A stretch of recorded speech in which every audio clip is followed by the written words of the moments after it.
Hari ini aku sama teman-teman lagi berkunjung ke salah satu resto bermenu utama sate kambing yang cukup populer di kota Jogja nih, yaitu Sate Klatak Pak Pong. Selain berkuliner, kami pengen ngajak teman-teman semua yang lagi nonton video mengenal sosok manajer resto untuk menjawab rasa penasaran mulai dari perjalanan karir, suka duka, problem-problem yang dialami, dan masih banyak lagi. Jadi langsung aja yuk kita masuk dan ngobrol-ngobrol bareng Pak Nafik selaku manajer di Sate Klatak Pak Pong. Terima kasih Bapak Nafik yang sudah berbaik hati mengizinkan kami mengganggu waktunya untuk beberapa menit ke depan mungkin. Sebelumnya pertama-tama nama saya Rika dan ini ada Mas Elik. Jadi kami di sini mewakili teman-teman juga yang hadir di sini untuk menanyakan beberapa pertanyaan seputar karir pada Pak Nafik selaku manajer. Yang tentu kalau manajer ini ikut andil ya mengelola bisnis sate yang cukup populer di Jogja ini. Sadar Pak Pong sudah banyak cabang juga. Mungkin bisa diawali nih Pak Nafik udah mulai bekerja itu udah kapan sih? Perkenalkan, nama saya Muhammad Abdul Nafik. Sekarang saya di sini sudah 10 tahun, kurang lebih 10 tahun. Sekarang udah ikut bantu Pak Pong untuk mengurusi resto ini. Oke, kalau boleh tahu nih Pak Nafik, jadi selama kan tadi Bapak bilang adalah sering bertahap ya, maksudnya bertahap dari nol sampai hingga saat ini gitu. Nah, ketika bertahap itu jeda waktu yang Bapak Nafik alami misalkan nih, di 10 tahun yang lalu pertama masuk ini sebagai apa, terus berapa tahun itu sampai saat ini gitu. Kalau jadi pengurus mungkin 5 tahun terakhir udah mengurusi. Lalu prosesnya awal dulu saya dari posisi yaitu pelayan gitu, terus nanti sampai ke kasir juga, terus administrasi juga, terus pada akhirnya sekarang jadi ikut bantu manajer gitu. Sekarang ya manajer operasional juga pernah gitu. Alhamdulillah ya bisa sampai saat sekarang gitu. Jadi mulai dari pelayan bahkan serabutan di pertama pernah nyicip ini barang sebelum pas awal-awal steward ya? Steward gitu. Itu sih. Mungkin ini agak sedikit sensitif ya pertanyaannya. Kan Bapak berawal dari direktur Sidaya sampai bisa ke tahap yang cukup tinggi bisa dibilang di sini ya. Pendidikan sendiri Bapak menempuh pendidikan sampai ke tahap perguruan tinggi nggak sih Pak? Kan mengingat ini manajer gitu ya. Itu saya cuma SMA SMK malah dari SMK, tapi dulu pernah punya niatan untuk melanjutkan ke kuliah, tapi karena kondisi keuangan keluarga kita harus mencari pekerjaan gitu. Terus akhirnya diputuskan untuk kerja dan sampai sekarang gitu. Soalnya rumah saya nggak terlalu jauh juga sih, jadi kecil jadi nggak ada kendala berat untuk kerja di sini gitu. Dibilang faktor formalnya ya. Kalau misalkan informal atau non formal seperti itu sering nggak, misalkan kayak mengikuti seminar-seminar, webinar ataupun pelatihan seperti itu? Kalau seminar mungkin cuma yang dapat undangan dari perhimpunan aja sih. Kalau perhimpunan misalkan Pak Pongan ya ikut komunitas perhimpunan hotel dan resto. PHRI ya gitu. Karena itu dalam pertemuan itu kan pasti ada istilah pelatihan, pendidikan untuk restoran itu pasti ada. Cuma itu sih. Sama biasanya ya belajar dari lapangan sendiri. Misal kita kan kuliner di tempat yang lain gitu, mungkin kita pelajari dari mereka yang sudah profesional gitu. Kita belajar sendiri gitu. Karena kalau kita ikut privat sendiri mendatangkan orang luar gitu, kita nggak ada, belum pernah. Tapi kalau kayak semacam training di perusahaan ini sendiri gitu, di Pak Pong sendiri internalnya ada nggak? Pelatihan karyawan Khusus untuk karyawan? Ada juga. Jadi setiap karyawan baru pasti ada pelatihan khusus gitu, biar kinerjanya bagus gitu, pasti ada pelatihan sendiri.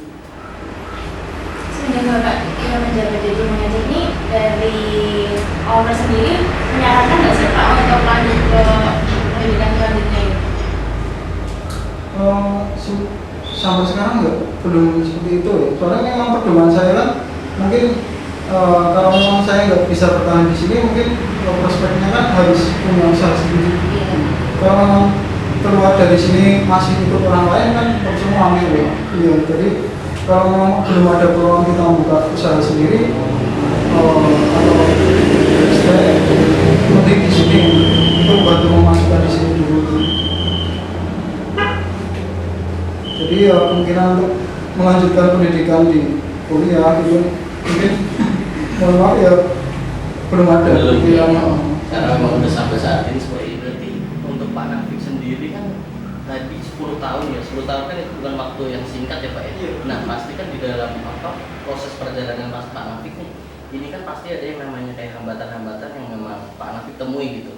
Nah bisa di-sharingkan nggak Pak Nafik, cukup satu hambatan aja yang menurut Pak Nafik ini benar-benar pada saat waktu itu tuh sempat bikin ngedown ataupun bikin naik semangatnya gitu. Ada. Kondisinya ya mungkin di awal COVID itu kemarin yang paling down menurut saya. Soalnya kan kita harus mempertahankan status karyawan, tapi kan pendapatan nggak ada gitu. Jadi itu harus putar otak, harus gimana caranya biar karyawan juga jangan sampai dikeluarkan, jangan sampai diberhentikan, dirumahkan, tapi ya berjalan juga gitu. Makanya kemarin semua karyawan cuma asal dibagi aja jumlah kerjanya, jumlah jam kerjanya, yang penting nggak ada istilahnya kita rumahkan, kita istilah berhentikan gitu. Karena kita ya, saya sendiri kan asalnya juga dari karyawan, jadi ngerti perasaan karyawan itu seperti apa. Walaupun keadaannya pas sulit, ya tetap harus bertahan gitu. Ini gitu. Pas awal COVID itu dari Pak Munya juga sendiri ya, soalnya kan pendapatan memang nggak ada gitu. Bahkan untuk biaya operasional juga kurang banyak gitu. Dan harus dibebankan ke karyawan gimana caranya agar nggak ada yang berhentikan gitu.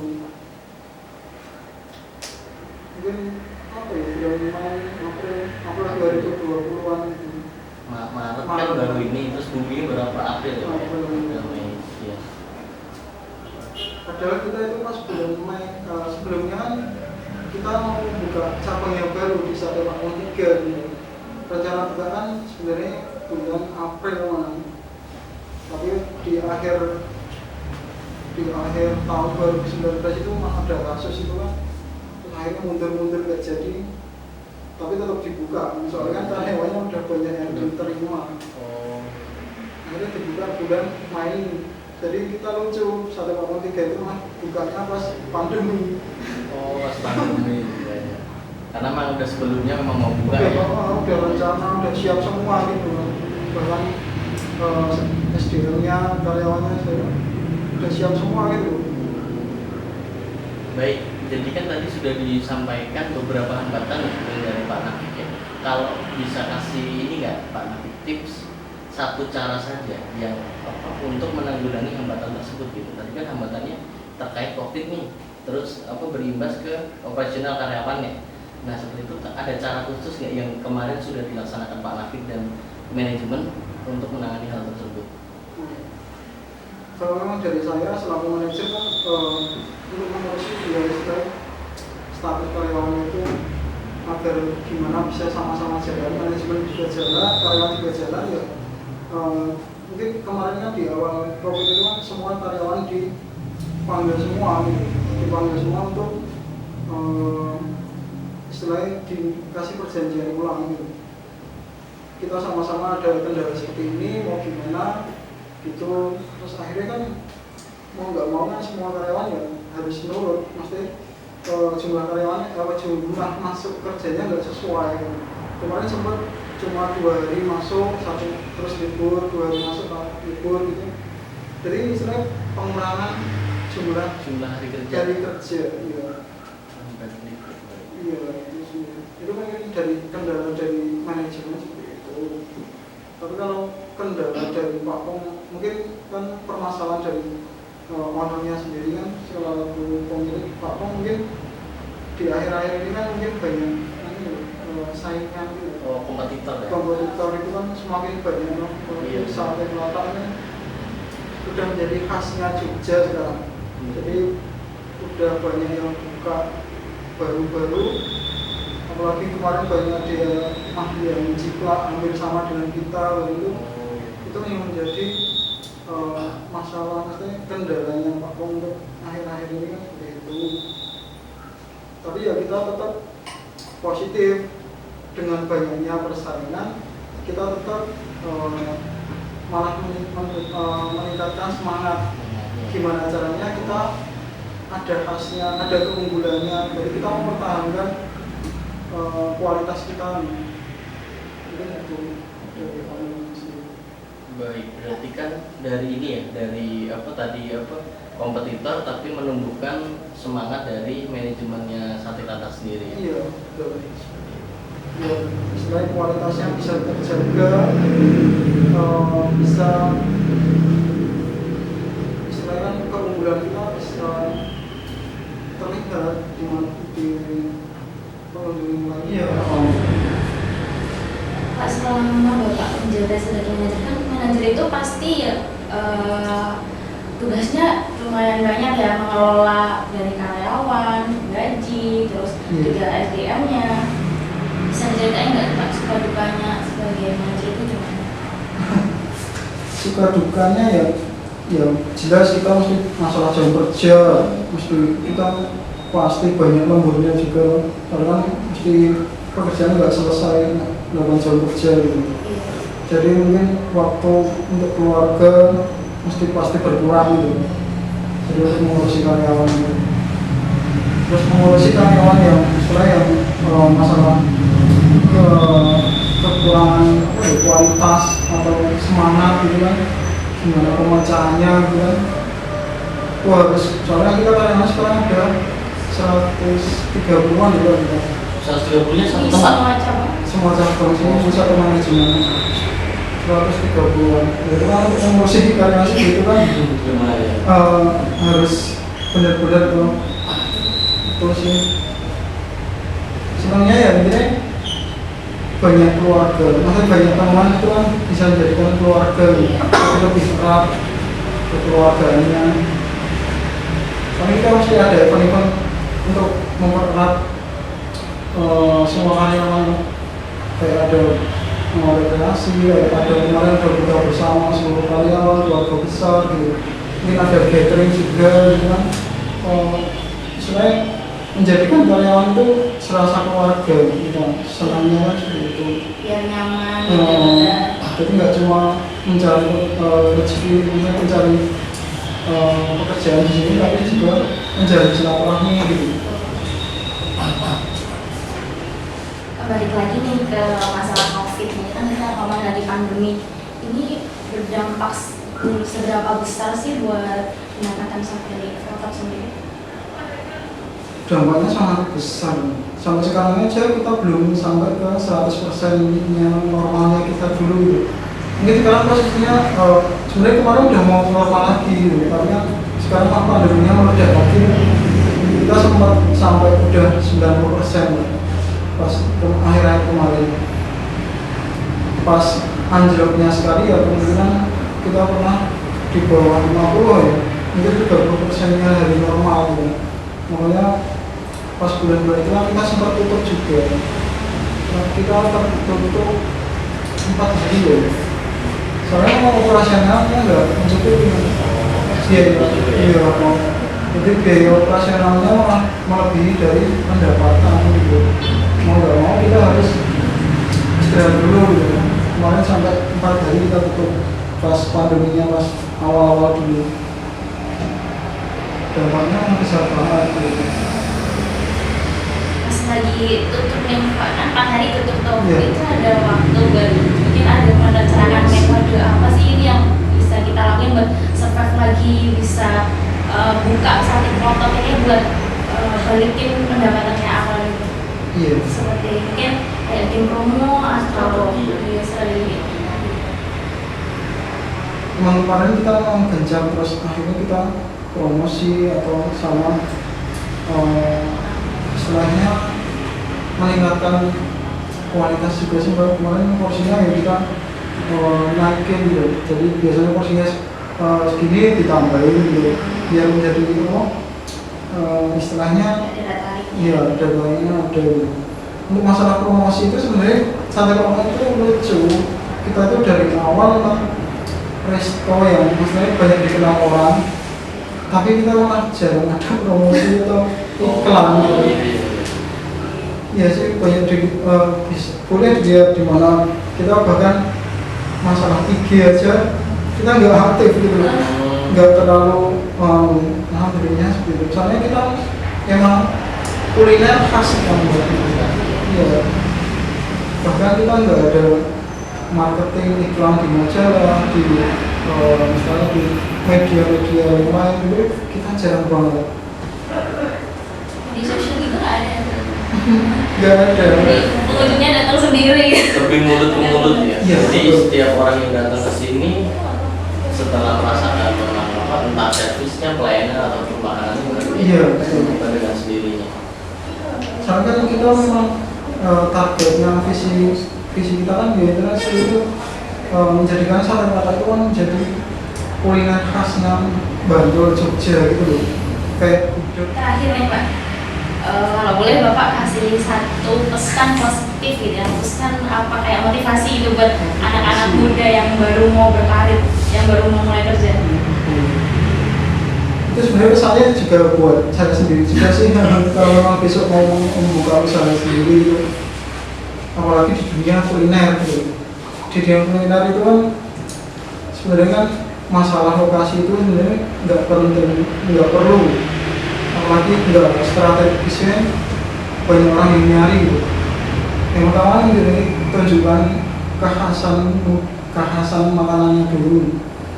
Jadi ciri khasnya makanan ini itu unik lah, terus mungkin asli dari situ gitu, nggak jiplak atau nggak ngikut tren gitu kan. Jadi unik, jadi kayak gitulah kualitasnya menunya itu ditampilkan.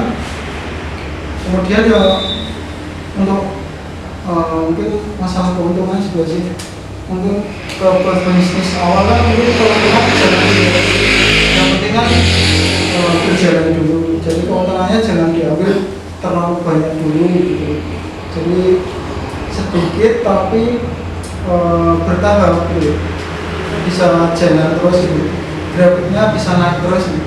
Jangan sampai kita keuntungannya terlalu banyak tapi merosot menurun terus, itu biasanya kan banyak kuliner yang tutup kan seperti itu kan rata-rata. Mungkin di awal udah ngambil keuntungan terlalu banyak, tapi kan istilahnya perjalanannya nggak teratur gitu, nggak stabil ya. Konsistensi. Iya sih. Soalnya kan di bawah sendiri kan masalah harga itu kan nggak relatif, yang mana nggak terlalu mahal gitu. Jadi normal aja gitu. Jadi mungkin nggak di kalangan menengah ke bawah juga masih bisa terjangkau, di kalangan menengah ke atas juga nggak terlalu mahal gitu. Jadi seperti itu. Konsistensi ketika usaha tersebut sudah berjalan ya. Jadi tidak terlalu memikirkan tentang penghasilannya, tapi kita berjalan dulu aja, jalanin dulu seperti apa prosesnya, kita kerjakan, nanti yang namanya penghasilan ataupun value yang kita capai itu akan mengikuti sesuai dengan usaha yang kita inginkan. Seperti itu ya Pak? Iya betul. Ini berjalan dulu mas. Karena yang penting kan kita lama-lama pasti dikenal masyarakat umum kan. Kalau mau usaha baru konsistensinya bagus gitu, kualitasnya bagus kan seperti itu. Ya contohnya kita sendiri gitu loh. Sate dari awal kita nggak pernah iklan atau promosi dimanapun, tapi alhamdulillahnya ya seperti itu kita masih berjalan, bahkan dikenal masyarakat sampai Indonesia ya. Atau bahkan sekarang kuliner yang sate Klatak yang paling dimengerti orang kan di Jogja ya, sate Pampong gitu. Padahal kan sate Klatak itu dua gitu. Cuma di Jalan Negeri Timur ini kurang lebih hampir ada 50-an ya orang sakit mata itu.